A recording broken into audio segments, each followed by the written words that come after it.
Hola, bueno, pues es nuestro turno, ya estamos aquí nuevamente con ustedes, con vosotros. Ya saben, 15 minutos para una buena, interesante charla y sobre todo para justificar el título de este programa, un cuento para los adultos.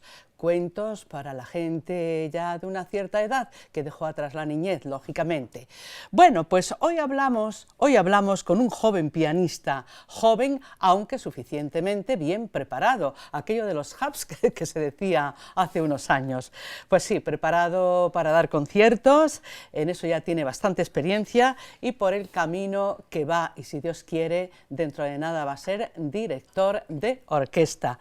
Les presento a ustedes a Manuel Jim Ferrer. Manuel, es un gustazo tenerte ahí enfrente. Es un gustazo tenerte enfrente, Julia. Bienvenido. Bueno, eres joven, ¿puedo decir los años que tienes? Sí, ningún problema. Sí, 23 años. Madre mía, 23 años y lo que has estudiado y cómo te has formado, sobre todo en este campo musical. Vamos a ir recorriendo tu historia, tu breve historia en cuanto a tiempo, ¿verdad? A través de estos 15 minutillos. ¿Persigues la excelencia? Porque has estudiado mucho. Te has apuntado en el sentido de tu formación a un bombardeo, que se suele decir, ¿no? Sí, el campo de la música, si uno no es tirando de muy bueno a excelente, tiene muy pocas posibilidades de seguir en el campo, entonces de tener una buena vida laboral en ese sentido. Entonces sí, la excelencia siempre se busca en la música, en todos los ámbitos, ya sea en música clásica, jazz, rock, blues, lo que sea. Manuel, ¿cuántos años tenías cuando te regalaron el pianito de colorines para que hiciera ruido? No, nunca tuve un pianito de colorines. Esos. Mi madre tenía un piano en Barcelona, porque vivía en Barcelona antes.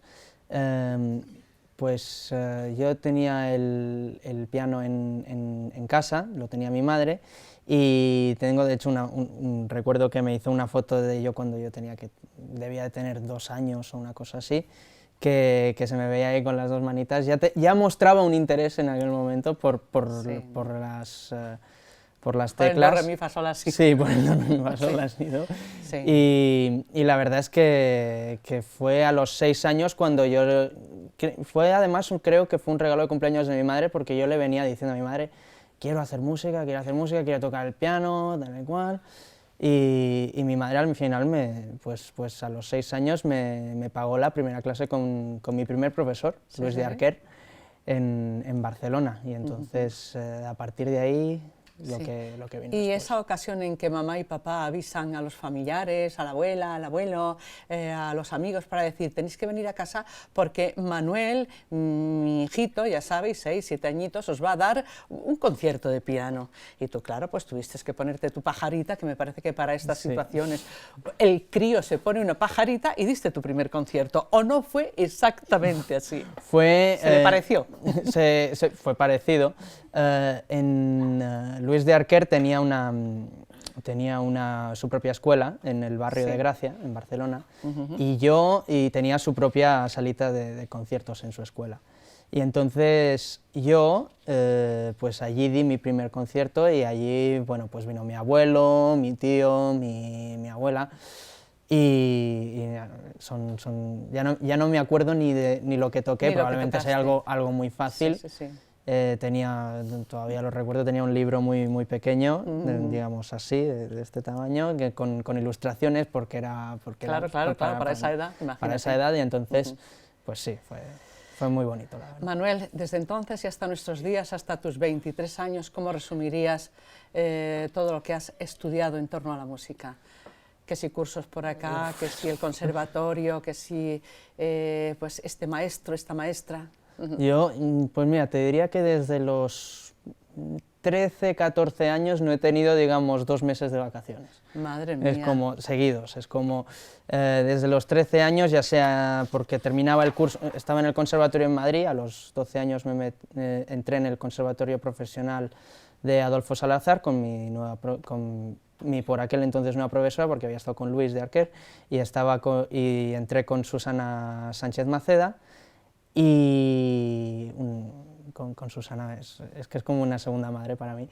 Entonces, pues entre que el conservatorio y en verano también me iba a cursos de verano enfocados ahora a la música o de estudio de piano, entonces he estado en Manchester, en Francia, entonces digamos que no, y luego ya los últimos 2 años antes de la universidad estuve en Estados Unidos, y luego hice la carrera universitaria en Estados Unidos, de música, de piano, la hice allí, y luego pues he vuelto a Madrid este año. A seguir en ello, ¿eh? A seguir en ello. Y en la dirección de orquesta.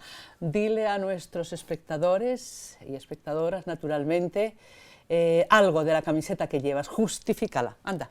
Sí, pues esto es, en inglés pone The World Needs More Bach, que es el mundo necesita más Bach. Es un mensaje que durante uno de mis viajes antes de la Universidad de Estados Unidos, estábamos en Nueva York, en Central Park, y había una señora tocando el arpa.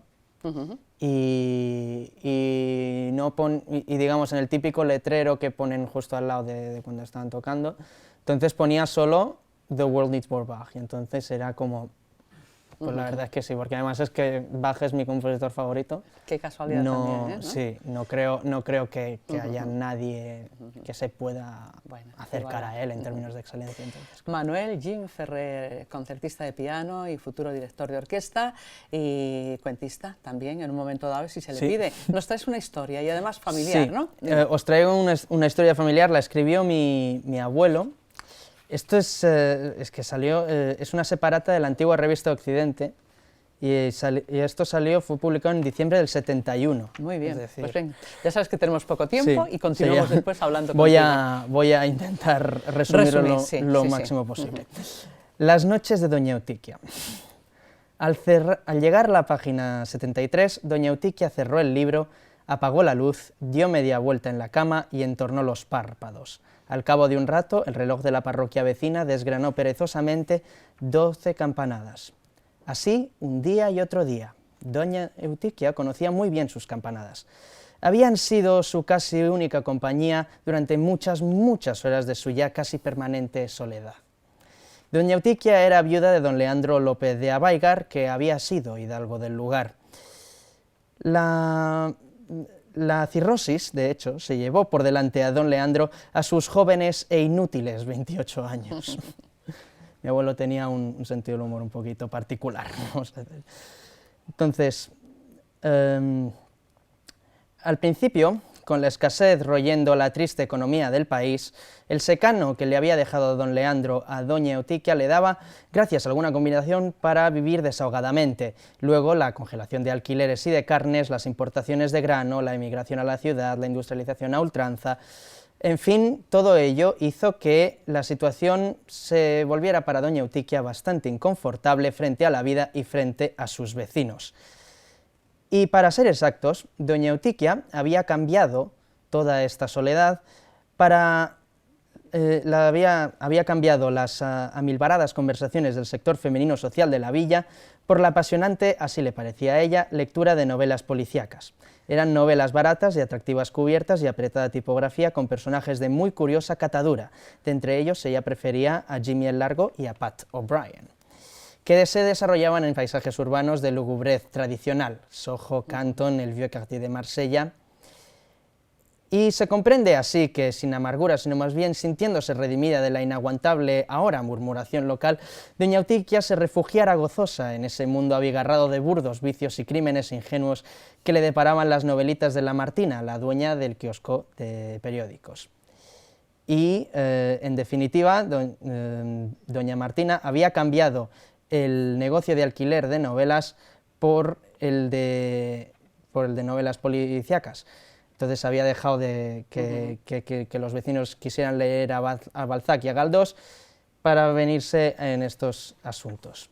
Y entonces, en definitiva, el lucrativo aliciente de llamadas novelas de acción que, paradójicamente, las leían una viuda septuagenaria, doña Eutiquia, el mancebo de la farmacia y Nemesio, el del Paralís. Bien.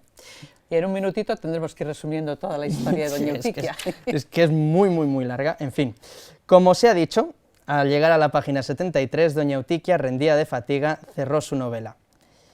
y era justo en el momento en el que Gussie el Chino iba a caer en las redes de Pat O'Brien.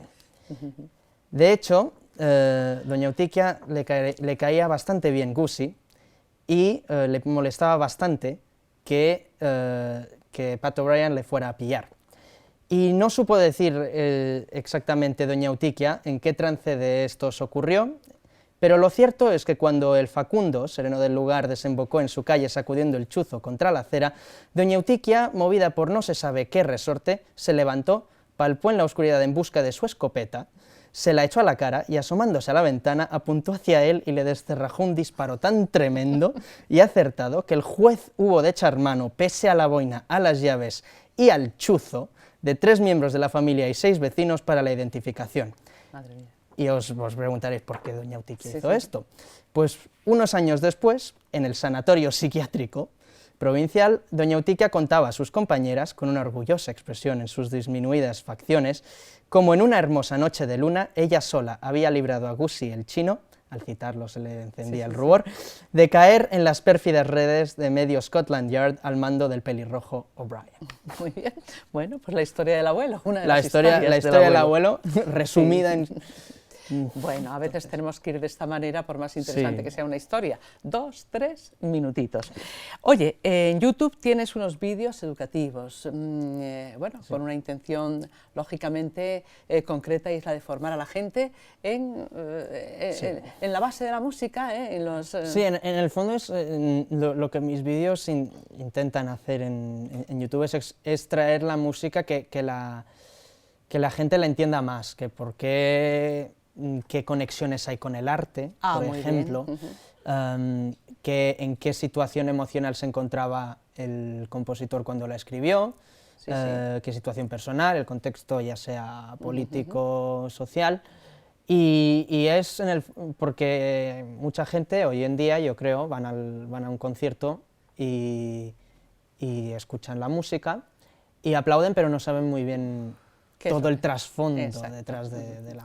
Sí, está bien. Muy brevemente, dinos qué trabajos recientes has hecho, a lo mejor todavía estás en ello, y relacionados con el Museo de Nueva York. Recordemos que has vivido allí una temporada también formándote.